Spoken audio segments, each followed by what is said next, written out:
हम तो पकड़ी दुनू कान आपके सासुर जेबो। अभी आप सुन रहे हैं आर रिकॉर्डिंग स्टूडियो से। हम तो पकड़ी दुनू कान। एक त कन्या पहलवान, दोसर साइरो करा हरान, दोसर साइरो करा हरान। हम तो पकड़ी दुनू कान आपने सासुर जेबैयो। हम तो पकड़ी दुनू कान आपने सासुर जेबैयो।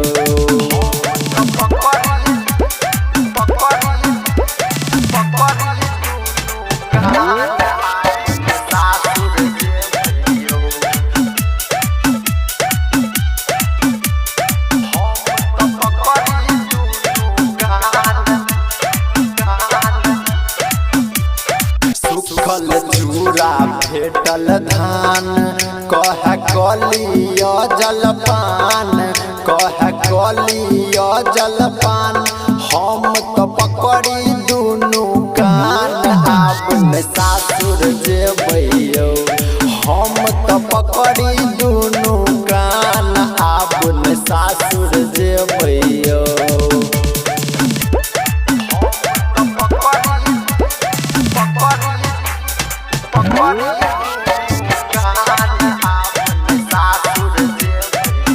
अभी आप सुन रहे हैं आर रिकॉर्डिंग स्टूडियो से।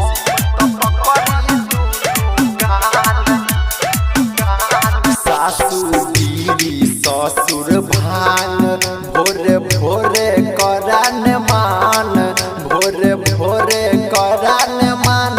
हम तो पकड़ी दुनू कान आपने सासुर जेबैयो। हम तो पकड़ी दुनू कान आपने सासुर जेबैयो।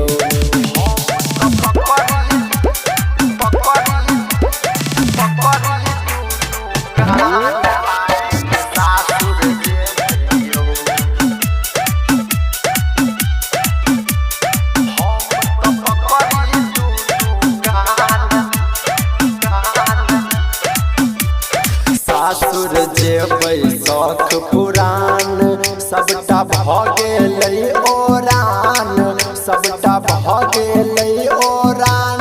राजा पकड़ा दुनू कान आपने सासुर जेबैयो।